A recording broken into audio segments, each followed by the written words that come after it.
As most of you know, I came into politics out of a deep concern for our children's future on an ever-warming planet.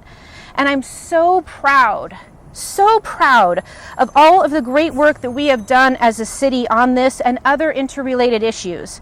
We joined Central Coast Community Energy, set the most ambitious carbon neutrality goal of any city in the United States, and made other leadership commitments on climate.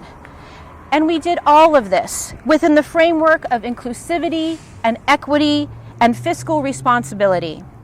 And I'm grateful to be leaving the city in the very capable hands of the great women on this council, the exemplary staff, and the many, many climate champions in this community, much of whom are here today. In the last 5 years since I've been mayor, we have also made progress on housing, bike safety and accessibility, and for the first time in our history, diversity, equity, and inclusion is a major city goal. And we achieved all of this while remaining fiscally responsible and getting through a historic pandemic like a champ.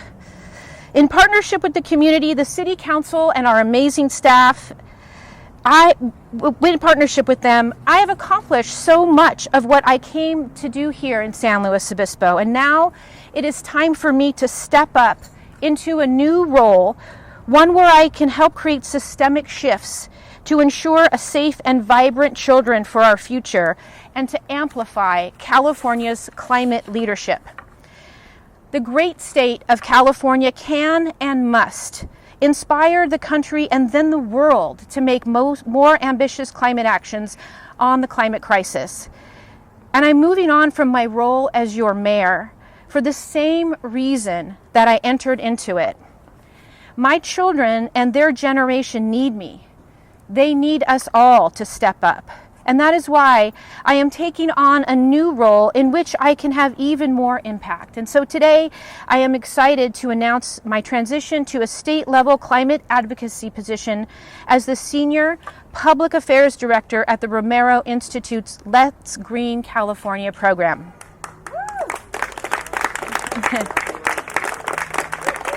Yes, thank you. Let's be clear.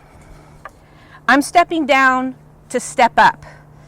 This moment demands that we do everything in our power to address the climate emergency. And in my new role, I'll have the opportunity to work with elected officials, community leaders, environmental organizations, policy professionals, and people like all of you across the state to ensure that California embraces its ability to make real change happen right now while we still have time. And I'm grateful to our council, community, and our staff for being climate leaders who have done so much on this issue that I can step up and amplify this type of climate leadership at the state level.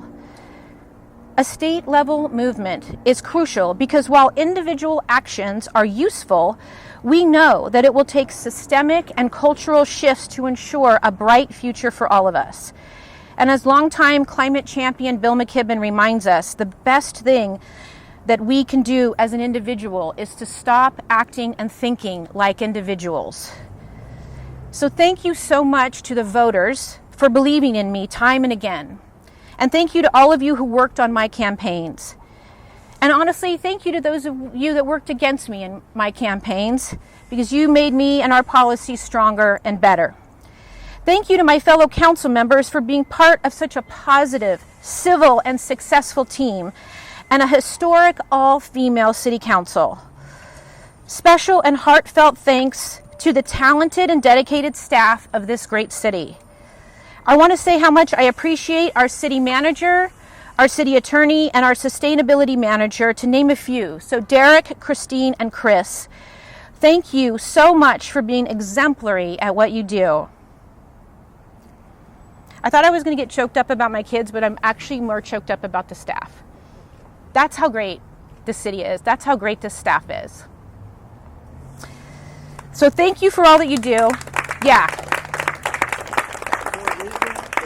And I hope and trust that future councils will continue to support the staff who have dedicated their lives to bringing our community's dreams to life.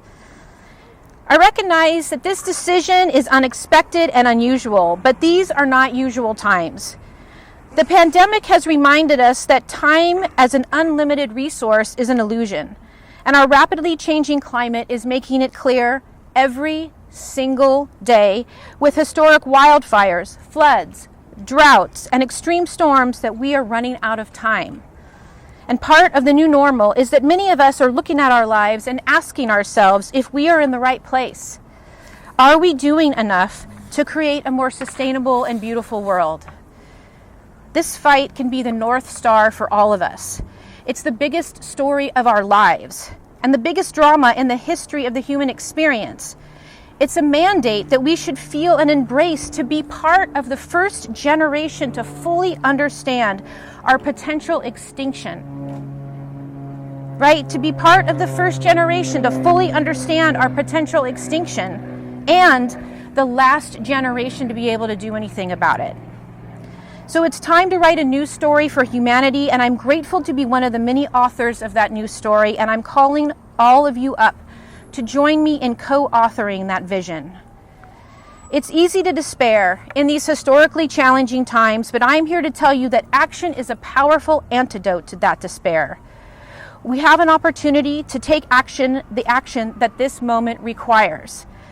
Because there is a glimmer of hope in the climate report. The analysis shows that human beings can limit warming and stabilize the climate by mid-century. So we must work together to demand that governments, corporations, and communities make immediate, rapid, and widespread cuts in emissions, all achievable if we can generate the political will. And that's why one of my first tasks in my new role will be asking Governor Newsom to declare an official state of climate emergency in California. By mid-century, my children will be the same age that I am now, and potentially with kids of their own. And I want to brighten their glimmer of hope, and I pray that all of you do too.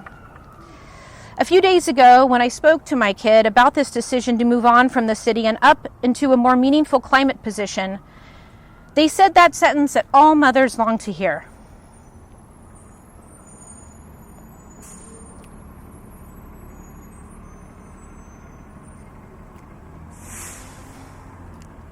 I'm so proud of you, Mom. I'm so proud of you, Mom.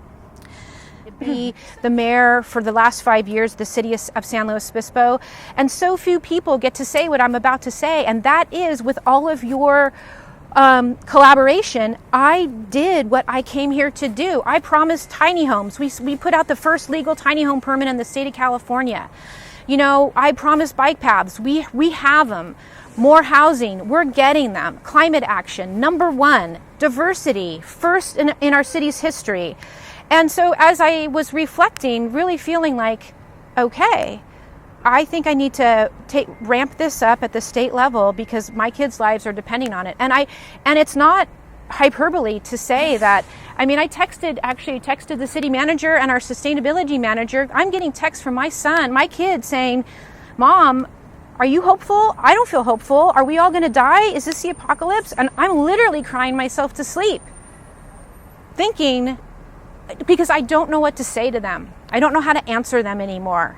I cannot tell them anymore, like I used to when they were little, it's going to be okay.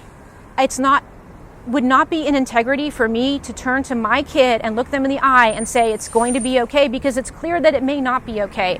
But what I can tell them, what I can look them in the eye and say, I will do everything in my power to make it as okay for you as I can.